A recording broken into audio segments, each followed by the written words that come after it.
Halo semuanya, saya Nurul Kamilah. Pada kesempatan kali ini saya ingin membahas bagaimana perkembangan pendidikan dan sastra di Indonesia. Perkembangan pendidikan dan sastra di Indonesia tentunya memiliki hubungan yang erat karena keduanya mencerminkan perubahan sosial, politik, dan budaya yang ada dalam masyarakat.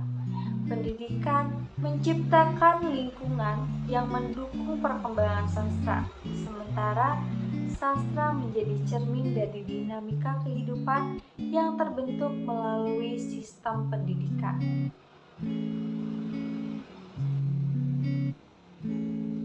Sejak masa kolonial, pendidikan di Indonesia bersifat diskriminatif, terutama pada masa Belanda yang membatasi akses pendidikan bagi pribumi. Hal ini menyebabkan sastra masa itu didominasi oleh kaum terpelajar yang memiliki akses ke pendidikan formal, seperti yang terlihat dalam karya-karya awal Balai Pustaka.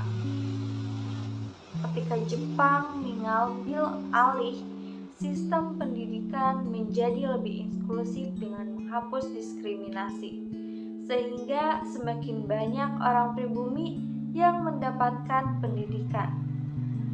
Hal ini juga mempengaruhi sastra yang berkembang dengan semangat nasionalisme dan perlawanan terhadap penjajahan.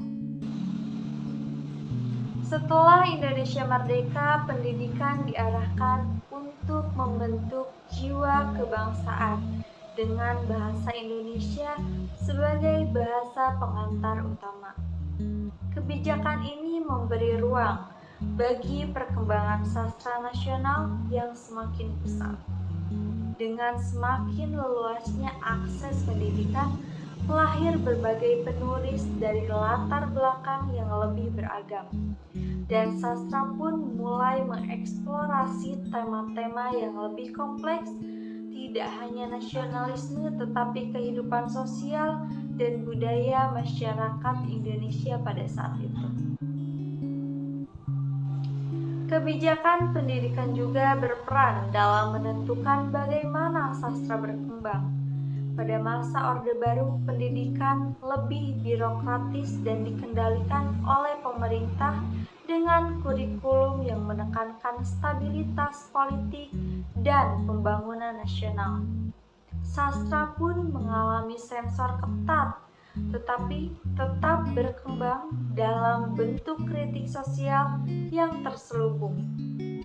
Seperti yang terlihat dalam karya-karya Pramudia Anantatur. Setelah reformasi, sistem pendidikan menjadi lebih fleksibel dengan pendekatan kurikulum berbasis kompetensi yang memungkinkan ekspresi dalam sastra menjadi lebih bebas. Berbagai aliran dan pendekatan seperti feminisme, postmodernisme, dan postkolonialisme mulai muncul dalam karya-karya sastra yang semakin beragam.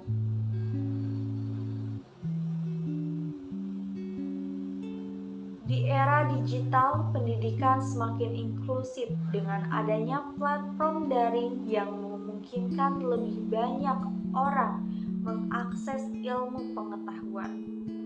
Hal ini juga berdampak pada perkembangan sastra digital, di mana karya sastra lebih mudah diakses dan disebarluaskan melalui internet, media sosial, serta platform penerbitan digital. Perubahan ini menunjukkan bagaimana perkembangan sistem pendidikan turut berkontribusi dalam transformasi dunia sastra.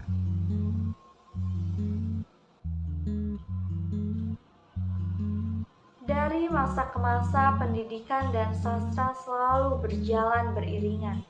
Pendidikan yang semakin terbuka dan inklusif memberi ruang bagi lebih banyak orang untuk berpartisipasi dalam dunia sastra. Sementara sastra menjadi refleksi dari perubahan yang terjadi dalam sistem pendidikan dan kehidupan sosial masyarakat. Sejarah menunjukkan bahwa setiap perkembangan dalam dunia pendidikan selalu membawa pengaruh pada evolusi sastra di Indonesia, menjadikannya tidak hanya sebagai bentuk ekspresif, tetapi juga sebagai cerminan perjalanan bangsa.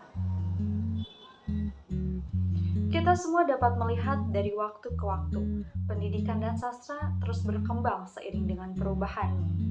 Pendidikan yang semakin terbuka dan inklusif tidak hanya melahirkan generasi yang lebih terdidik, tetapi juga memberi ruang bagi lebih banyak orang untuk berkarya dalam dunia sastra.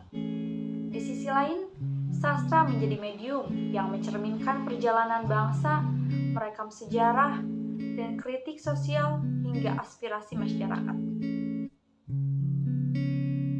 Sejarah menunjukkan bahwa setiap perkembangan dalam sistem pendidikan selalu membawa pengaruh terhadap evolusi sastra di Indonesia, yang menjadikannya bukan hanya sebagai bentuk ekspresi seni, tetapi juga sebagai cerminan dari perubahan sosial, politik, dan budaya dalam kehidupan berbangsa dan bernegara.